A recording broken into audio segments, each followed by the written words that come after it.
আসসালামু আলাইকুম। আপনারা শুনেছেন যে আমাদের প্রিয় ভাই উসমান হাদি ভাই আমাদের মাঝে আর নেই। হাদি ভাইয়ের জন্য সকলে আমরা সবাই দুঃখিত। কে প্রিয় ভাই আমাদের জন্য কথা বলতো, দেশের জন্য কথা বলতো, ইসলাম নিয়ে কথা বলতো।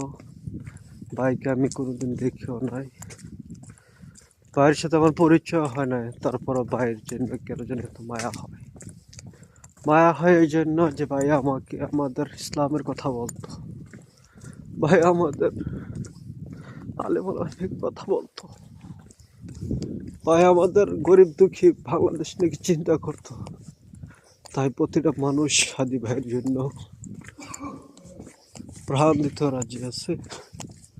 তবে হাদি ভাইয়ের জন্য দোয়া করি যে আজকে যে গুলি করে শহীদ করে দিয়েছে, আল্লাহ তাআলা যেন হাদি ভাইকে জান্নাতের উচ্চ মাকাম দান করে। আর একটা কথা বলতে চাই, বাংলাদেশ যেন আর দ্বিতীয় যেন হাদি ভাইয়ের মতো না হারাতে পারে। আপনারা যারা আইন শৃঙ্খলা রক্ষাকারী বাহিনী, তাদেরকে বলছি আপনারা অতি তাড়াতাড়ি বিলম্বে হাদি ভাই খুনিকে বের করে বাংলার জমিনে শাস্তির ব্যবস্থা করুন, যাতে আর অন্য এরকম হাদি ভাইয়ের মতন আর কোনো মায়ের বুক যেন খালি না হয়। এটা আমি আশা করি। বাংলাদেশ সরকারের কাছে, জনগণের কাছে দোয়া চাই। হাদি ভাই চলে গেছে, হাদি ভাইয়ের মতো না আরো ঘরে ঘরে হাদি হওয়া দরকার। এরকম ভাবে বলিষ্ঠ করতে ইসলামের সত্য কথা, ন্যায়ের কথা বলার জন্য রুখে দাঁড়াতে হবে, সকলেই দাঁড়াতে হবে।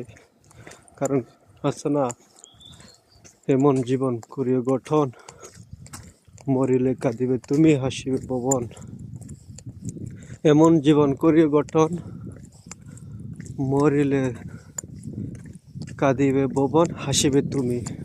আমরা এমন জীবন করতে হবে যে সবাই কান্নাকাটি করে।